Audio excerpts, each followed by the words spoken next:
তাহলে শুনুন, একটা মেয়ে যখন বিয়ে করে নতুন ঘরে আসে তখন সে শুধু নতুন নাম নেয় না, সে নেয় একটা নতুন পরিচয়, নতুন দায়িত্ব।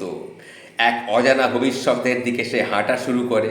সে চায় ভালোবাসা, চায় সম্মান, চায় একটু শান্তি। কিন্তু যদি সেই ঘরে তার সবচেয়ে বড় প্রতিপক্ষ হয়ে দাঁড়ায় তার শাশুড়ি আর ননদ, তখন যদি তারা মিলে প্রতিনিয়ত এমন পরিস্থিতি করে, এমন অশান্তি করে, তাহলে আপনি কি করবেন? এই ভিডিওটা শুধু একটা সমস্যার উত্তর নয়, একটা ভিডিও, একটা চোখ খুলে দেওয়ার গল্প।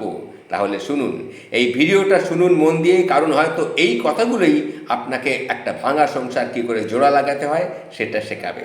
প্রথমে বুঝে নিতে হবে এই বিরোধ কোথা থেকে আসছে। অনেক সময় আমরা সমস্যাটাকে একদম বাইরে থেকে দেখি, ভাবি শাশুড়ি খারাপ, ননদ খারাপ, তাদের ইচ্ছেতেই তাদের সংসার ভাঙা। কিন্তু একটু গভীরে গিয়ে ভাববেন তারা কেন এমন করছেন।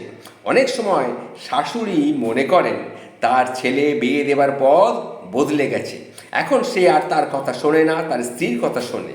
ননদ ভাবতে পারে এই মেয়েটা এসে আমার ভাইকে দূরে সরিয়ে নিয়ে গেছে। এই চিন্তা থেকেই শুরু হয় ঈর্ষা, সন্দেহ, অপমান।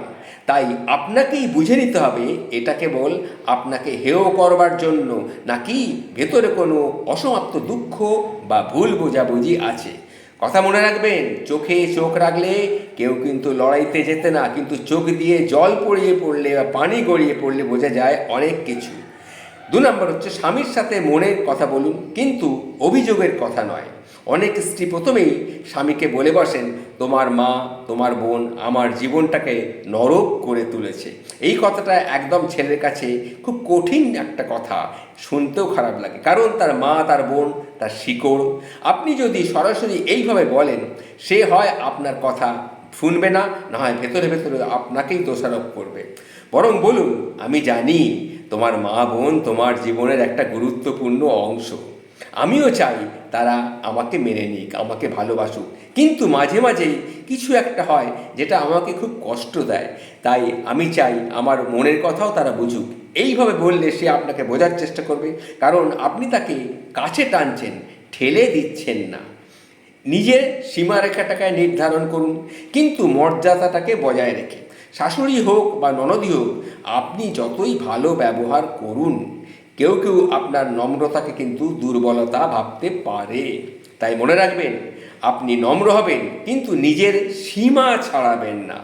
উদাহরণস্বরূপ, যদি ননদ প্রতিদিন খোঁটা দেয়, তাহলে হাসি মুখে বলুন, আপনি যা বললেন তাতে আমি কষ্ট পাই। তাই মনে রাখবেন, আমি কিন্তু আপনাকে সম্মান করি, আপনি আমার স্বামীর বোন, আমার জন্য আপনি পরিবারের একজন। দয়া করে আমিও যেন এই পরিবারের একজন হতে পারি, এই জায়গাটা দিন। এই ধরনের আচরণ মানুষকে চমকে দেয়, আর তার নিজেকে সে ভেবে দেখতে বাধ্য করে। আচরণ নিয়ে প্রমাণ করে দিন কে ভালো। একটা কথায় আছে, প্রমাণ করতে গেলে কিন্তু আপনাকে হেরে যেতে হতে পারে, কিন্তু আচরণ দিয়ে জবাব দিলে আপনি জিতে যাবেনই যাবেন। শাশুড়ি বা ননদ যদি বারবার আপনাকে ছোট করার চেষ্টা করে, তাহলে চরিত্র নিয়ে কথা তোলে, তাহলে শান্ত থাকুন, চিৎকার করবেন না বা বদলা নেবার কথা ভাববেন না। বরং প্রতিদিন এমন কিছু দেখান যাতে আপনার ভালোবাসা, আপনার ধৈর্য, দায়িত্ববোধ তাদের চোখে পড়ে। একদিন না একদিন তারা বুঝবেই এই মেয়েটা আসলে সংসার গড়ার জন্য এসেছে, সংসার ভাঙার জন্যে নয়। নিজের মানসিক শক্তি গড়ে তুলুন। সবচেয়ে জরুরি জিনিস, নিজেকে ভেতর থেকে শক্ত করে তোলা, কারণ সংসারের যুদ্ধটা বাইরে নয়, সংসারের যুদ্ধটা সংসারের ভেতরের। আপনার কষ্ট কেউ পুরোপুরি কিন্তু বুঝবে না, তাই নিজের পাশে নিজেকে থাকতেই হবে। প্রতিদিন সকালে উঠে কিছু সময় ঈশ্বর বা আল্লাহকে ডাকুন, তাদের কাছে প্রার্থনা করুন, হে আল্লাহ আমাকে সহ্য করার শক্তি দাও, হে ঈশ্বর আমাকে সহ্য করার শক্তি দাও, আমি যেন সবার আচরণ সব বদলে দিতে পারি। এইভাবে আপনি ঈশ্বরকে ডাকুন, ঈশ্বরের কাছে কামনা করুন। কারণ কেউ আপনাকে না বুঝলেও ওপরওয়ালা কিন্তু আপনাকে ঠিকই বুঝবেন যে আপনি সহ্য করছেন। একটা সংসার ভাঙতে সময় লাগে না, কিন্তু গড়তে লাগে ধৈর্য, ক্ষমা আর ভালোবাসা।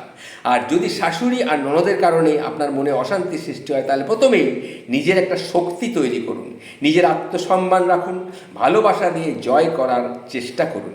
আর যদি পরিস্থিতি সহ্যের সীমা ছাড়িয়ে যায়, নীরবে সয়ে থান, সহ্য করুন, কিন্তু কারো বিরুদ্ধে নয়।